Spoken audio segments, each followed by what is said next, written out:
Hello and welcome to today's video around how CIOs enable a culture of continuous improvement and innovation. Today we're going to be speaking about how business leaders truly change the way they look at technology so they can respond to ongoing innovation.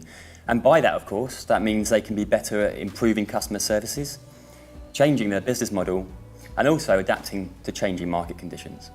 One definition of continuous improvement puts it down as being modest, incremental and ongoing updates to technology, products and services, but with all of this being part of a much broader plan. But why then is this approach important to CIOs today? Well, not only is market competition fiercer than ever before, but also the CIOs themselves have been asked to step up and lead these change programs, which are large and complex, but also they need to tie back in with those business outcomes, such as increased revenue, better customer service, and improved time to market. To find out more on this topic, I sat down with Adam Evans, who's Director of Professional Services at Rackspace. Adam, great to see you. Yeah, great. Thanks for having me again. That's right. Cheers. Thanks a lot. Have a sit down. So Adam, great to have you here again today. And today we're talking about this issue around, or this topic around continuous improvement and innovation. Can you explain from your viewpoint what that means for you? For me, continuous innovation is really a way about thinking how we arrange and deal with changing and increasing capabilities within our business. I mean, I think specifically now in the age of cloud, it's just very focused on those technology-enabled changes, but it hits across the organisation. It hits talent, it hits people, behaviours, process, it hits relationships, and it hits decision-making. So Adam, why do you think this is so important for CIOs today? And in particular, I guess, around how their role, but also how they adopt and integrate new technology? I think the digital age is imposing a massive, constant set of change upon our society and upon business. And CIOs are at the heart of that because so much of it is technology-enabled, so much of it's technology-driven.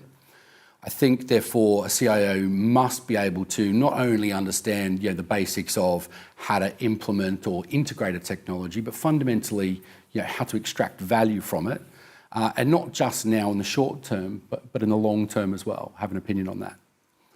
And I think that then also leads to that other kind of debate that we see happening, or we've seen happen over the last sort of 24 months around, does technology lead strategy, or does strategy impose requirements on technology? And I think the answer is it depends. In some organisations, the tail wags the dog, and in others, the dog wags the tail. So I think a CIO's got to be kind of agile enough and sort of smart enough and have a broad enough skill set and leadership capabilities to be able to manage that. So in your experience, Adam, how do the CIOs help create this new organisational mindset, if you like, and reshape those operational practices around how they adopt technology? Because obviously when we spoke last year, we were speaking about this idea of building an organisational structure that is ready for that idea of constant change. Yes, so I think when I think about that, I think the foundation, the first thing you need to do is accept the new operating paradigm, right? So understand that it is no longer big bang, large programs of work, that things need to be more incremental, more agile and approached in a different way. This creates its own challenges. So things like, big, clear, singularly well-defined benefits versus a lot of independent, incremental changes that result in something over time, if that makes sense. And that creates its own challenges. So in that respect, I probably think of three things. I think the first thing is mindset, as you said, and I think that is an organisational mindset. So it needs to be a belief from above in the new way of getting things done. Needs to be a desire within the organisation to use technology, as a real enabler for innovation, and a real, so the belief and desire has to be there. So the second thing I think about is the leadership aspects as the part of the CIO. And that's been written and spoken about a lot over the 2 years because it's really important. So I think about the idea of a CIO needing to create desire within a team, to be able to create, to make what the organisation wants to do real and tangible for the individuals involved. I've spoken with many clients throughout my career, both at Rackspace and before, about this idea of joining up goals. So understanding what an individual will get out of a project and how that might relate to what an organisation gets out of a project, for example. And then I think from a leadership perspective, having a bit of grit and determination to stay the course when things look tough, because change is hard. And I think then for the third thing is environment. So environment reinforces the mindset, it reinforces the leadership aspects of things. And what do I mean by that? That's when we start talking about things like culture of continuous learning, when we start talking about how we nurture talent, how we make decisions, and how we make decisions faster, perhaps with more risk, for example, within an organisation. So I guess playing devil's advocate to some of that, we know a lot of CIOs are sadly still firefighting, for want of a better word, around technology, process and culture, top down as well. So how do they get past some of those challenges and enable this kind of vision that you're kind of describing? So there's a recent McKinsey study that showed that something like 58% of these kinds of initiatives where we're considering different ways of working were not factoring in change management initiatives into their plans at the beginning, and therefore were not hitting their benefits, hitting treacle 3/4 of the way through. It doesn't land as it should do. But of the 42% that were embracing change management, the vast majority of those were seeing the benefit or 2-3x of that. And to be honest with you, that's one of the reasons at Rackspace why we take the program management approach, and our teams are often kind of over-resourced with that program leadership that thinks about things like cloud operating model, or even perhaps design councils or cloud management office type initiatives as part of say a larger cloud transformation, because it needs to build those capabilities and support the construct of those capabilities as you execute on the project. I think urgency is key. A lack of momentum or a slowing of momentum can massively impact the ability for an organisation to really embrace and build a habit of continual and continuous innovation. And that really requires the CIO to have the buy-in of the rest of the exec to make sure that everyone is on board what we are trying to do. Because the reality is when you're going through those first few phases of habit adoption or organisational change, they're hard. And you need exec sponsorship to maintain momentum, to build the right momentum to land it. So some of the things that I think about when I think about that are making sure that you've got, a clear pitch, for example, internally within your business, that everyone at the exec level understands, so that the wider body of execs feel supported when they have to go and sell it to their teams, for example. And to make sure that you've taken the time to understand the interdependencies with those other functions and the impacts to those other leaders' roles, so that you can help them to stay the course, to be a support mechanism for them, to make sure that urgency and the momentum is maintained. Yeah. So I guess you've touched on things like culture and building that culture, if you like, for incremental improvements. But I want to touch on another thing we've spoken about, which is talent. And if we're looking at this new operational model, what should organisations be looking for, and also how should they be looking to upskill the existing members of their own teams? So if I think about talent, and I think that let's park technical skill, dare I say, as a given at different levels, right, depending on how they come into the organisation. I think there are a couple of other things that we're looking for in talent in order for us to maintain and sustain our competitive edge over the long term. So the first thing I'm looking for is aligned goals and objectives. So if I'm thinking about, or a customer CIO is thinking about where they want to go as an organisation, how their goals and objectives are obviously going to be kind of enabled by technology, how can I align that with what that person wants to do in the medium or long term? Because when you have aligned objectives, You get so much more out of a person, higher quality, better interactions with your customers, better interactions with others within the role, right? That's a well-proven, kind of thing.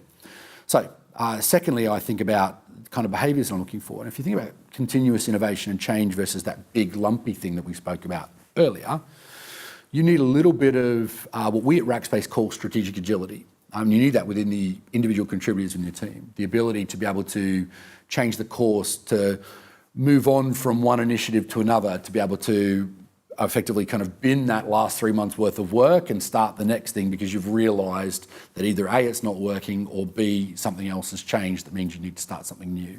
And I think that's super important, right? And one of the other kind of bits of behaviour that we also look for, which is arguably kind of around communication as well, is this idea of a little bit of authenticity and vulnerability and strong communication skills.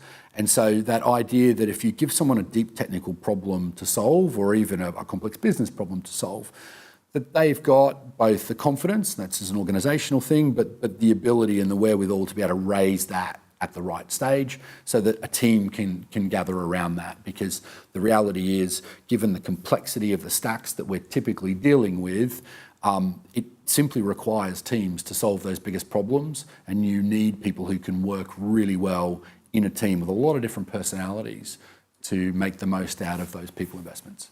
Just to keep you on that, and you mentioned complexity, we've mentioned pace of change. How do you ensure that you're keeping those team members, I guess, on point in terms of the technical skills? Because things, as you said, move so quickly. Mm-hmm. I think when we met last time, we talked about this idea of continuous learning, or a learning organisation. And I think that is more ever present, more applicable today than it ever has been. And in fact, I think there's a lot of writing now about learning organisations. I think in our tech communities and with the customers that I work with and within my own organisation, I think there are 2 or 3 simple things that can enable that at a very basic level. Having community, building and encouraging communities. We're lucky enough at Rackspace to have a really diverse set of technical skill sets, but also a lot of technical jobs, from sort of support to build, professional services. But we create cross-functional, cross-technical communities to enable kind of share and grow and learn. We also encourage our technical people to go out and work in wider communities, either in charity through things like coding days with schools, or even going into some of the bigger London communities or wider geographic communities, depending on where the talent sits. I would be thinking about the time we allow our technical staff to upskill. And it's really important, I think, to a certain extent, to accept that cracking the whip for 5 days a week, every hour of the professional working day for a technical person is not going to get the best for them or for you in the long run. And you risk a lot of things. You obviously risk them falling behind the curve. You risk them becoming disengaged. You risk them looking for something else. So I think those 3 things are really important. Okay, so we're talking a lot about skills, upskilling, but obviously, we're here today as a CIO. What should the CIOs themselves be doing to upskill, improve their own skill sets? I saw a report from Forrester some months ago mentioning that personal development was very much front of mind or top of agenda for 2019. And obviously they're increasingly a mix of the technical skill and the business skill. But I know you've got some interesting thoughts on that CIO and their own skill sets. I think we've been speaking about CIOs being broader leaders for a number of years. And certainly the CIOs that I interact with in my day-to-day at Rackspace, there's a lot of incredible leaders in that mix. And I think probably it's more now of a frustration of recognition more broadly across the organisation and how they're going to get, I guess, a bigger seat at the table, or be able to influence some of the other wider changes that are really required operationally or through procurement or other aspects of the business that really enable them to take their careers and what they can do for a business to the next level. So Adam, does all this change the way that CIOs should be working with vendors? Now, I appreciate, at Rackspace, of course, you are a vendor, you might have a different view than us at CIO, but how should that relationship look like in this new model, moving away from those big bang launches? What should that partnership entail? So I think it is changing, and it's been changing for a number of years, and we've seen that. And one of our challenges is to continue to adopt to that. It's ultimately going to change because the way in which customers are consuming technology is changing through cloud. So the way in which they want to consume service is going to change in line with that in order to drive real benefit. The thing that I think about is probably something as simple as the CIO needs to think of themselves as from a nirvana aspect or a utopia aspect as a service integrator themselves, establishing a set of collaborative, multi-party specialist vendors that enable them to tackle the right problems with the right talent, the right people, the right expertise. We've talked about in the past things like, for example, the right application for the right platform. It's similarly the right vendor, the right service. It all kind of flows up. I think that that approach, that model, allows for much more customization and specialization and really driving specific value for a CIO into a specific service or into a specific application. It's going to increase agility. And it's going to accelerate the benefits realisation for the business. So you just talked about customisation, specialisation. How should CIOs be identifying the right technologies that make a difference for their business? Because obviously a huge array out there to decide from, and vendors too, but how do they kind of approach that? Figuring out the right technologies or the right amount of customisation and specialisation has to start with a business-first approach. Not everything needs customisation, and there are plenty of models out there like the Gartner 6Rs, which will help you to make that assessment about what's a right fit technology for any application or service that you're trying to deliver to the business. I think you need to do that, but you need to come at it from a business-led or a business benefit-led approach and a business optimization-led approach rather than a technology approach. If you start with technology, the outcome or the answer will be you need new technology. Yeah. But I think there's always, pragmatically, many organizations are now 3 or 4 years into their adoption and consumption of cloud. Cloud native is becoming more and more prevalent and more common. Ask your community as a CIO, right? We were just preaching that for our techs. I think our CIOs can do more in terms of helping themselves and helping each other as a community. Mm-hmm. So staying on cloud, that's a really interesting point. When we spoke last year, a lot of the focus is around cloud and I guess maximising the investment. And if we're understanding that perhaps cloud is the backbone of this, continuous innovation and continuous improvement, how do you think CIOs should be, trying to maximise that investment so it's really working in the interests of the business? It's not just more money down the drain. You're actually making the most of it. So much of what we're doing in cloud is about obviously delivering new software and new service to business, but we aren't yet necessarily thinking about cloud like software perhaps as much as we should do. We will, when let's say we've got a mission critical application, we will make sure we have all of the right test procedures in place. We'll understand how we're going to do the boring stuff like back up the data, how we're going to hit our RTOs and RPOs. All of those aspects of things are in place, and we understand those workloads intimately, and we understand how we're going to test them. But the reality is for a lot of customers that we're speaking to, or prospects and people in the market we're speaking to, there isn't as much time and attention being put into their cloud environments in the same way, if I'm being honest. If we think about the automation scripts that we're using to spin up and spin down environments, are we testing those in the same way that we test our mission critical applications, for example? Could we think about the way in which how many more software engineering principles could we use to improve and optimize the way we deploy and manage our cloud environments on a daily basis? And I think we're starting, we've always talked about sort of infrastructure as a code. That's been a pretty well-defined and well-understood term for a number of years. And we're now hearing more and more people talk about infrastructure as software.